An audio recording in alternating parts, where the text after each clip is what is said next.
What's up, YouTube, and welcome to the MCs Unscripted, where we talk to artists, entertainers, and behind-the-scenes decision makers who are some of the best at what they do. My name is Doug, aka Bruce Lively, and YouTube. Our guest today is one of the most respected, honored, and influential executives in hip-hop music in Atlanta in the past, present, and guaranteed in the future. Period. Someone who has worked with and helped to shape the careers of people like Killer Mike, Janelle Monáe, Outkast, KP the Great. As a matter of fact, David Banner.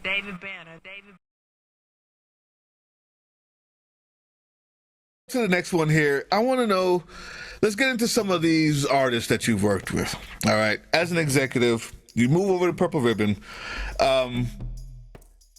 Everyone's going to want to hear about Outkast. I know. But first, I want to talk about Killer Mike. Just won a Grammy for his outstanding work on his last album. And to me, the question that I want to know is not about the signing and not about the music as much, but about the music and politics. He has married them. He's stumping for Bernie. He's a gun rights advocate. He's on NPR and he's doing the barbershop for black causes. And you can't pin him down, right? In politics. But what is your opinion of that? Him. I want you to talk about what you see in that music and politics marriage that he has. And overall, a broader question is, do artists have an obligation to be more than the music at some point when they have a platform to do so? Or is it just a free-for-all? That's something you can do if you want. Both of those. We'll talk about Killer Mike and his overarching politics and what you think about that idea, and then afterwards we'll talk about the broader implications. From the time I've known Killer Mike, that's always who he's been. He's always been educated. He's always had an opinion, and he's always spoken on it. Like, if you listen to his earlier records, he talks about different subjects and things in his records. It's who he is. And I think people just don't pay attention until they pay attention. Right. So, like, it being 20 years later and now he's having his moment is an amazing thing. But he's always been gifted. It's always been there. But you know how we talk about God, I just think even though we wanted it to be his time, it wasn't his appointed time. Right. But here and now, it's his appointed time. And now is needed. Now he is needed. His voice is needed. And I think anybody who's a hip hop head would tell you, yeah, Killer Mike has always been conscious, always had more to say in his rap. I think the bigger surprise is not just, tweeting or rapping, but stumping and speaking on this becomes a whole different political game. Endorsing, like, these become the difference between the message on an album and going out there and saying, okay, these are tools we need to use, these are steps we need to take, and guiding direction as well as in actual political fields was something that not a lot of artists can do, quite frankly. So I think that's what people maybe not have known, because anybody who's a hip hop head knows that was about that. But I don't think we knew that he was living that.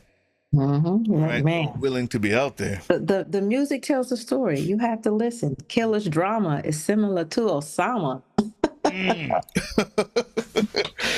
Wow. His lyrics, like they reflected it back then. Yeah, I'm proud of that guy, man.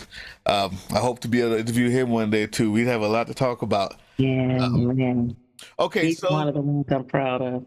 Yeah. So your opinion on overall, the more important thing to me is Is that a requirement? Is it a requirement? Do you need to make sure that if you in the 90s we had the big deal was, well, gangster rap is hurting the community. The other side would say, no, they're telling the stories of the community that you don't want to hear. Mm-hmm. But then there comes a point in your platform where you become Nipsey or Ice Cube, or you become the bad guy no matter what you're talking about, because you need to recognize that now that you have this platform, you have an obligation. True, false? I'm going to say false. Okay. Because I don't think that we're obligated to do things to please or appease other people. I think if this platform is your calling and you're gifted in that area, you should walk in it. But I don't think that we should be obligated. David Banner, who is one of my best friend's little big brother, he says that, and I believe this, we put too much pressure and influence. No, not influence. We look too much to rappers to resolve our political problems. Got you. Their job is entertaining. We have politicians, we have other people to do things. You don't call a doctor, like you said, to debate what rap is, right? Right. As you wouldn't call a rapper to operate. Like, I think as individuals, you do your part, but do I think you're obligated? I think you're obligated to what God called you to do. I don't know that you're obligated to anyone unless you gave birth to them. You remember we had Malcolm and Martin and Hosea, right? Yeah. They all came from the southern region. We now have, and they all live in Atlanta. The three people who have been so influential in our movement as a people has been Tip, Yep. Banner, and Killer Mike, right? All three of them, two of them hail from Atlanta, Georgia, and one resides here. But all three of them have, not intentionally, but picked up that torch and have carried us further. I applaud them.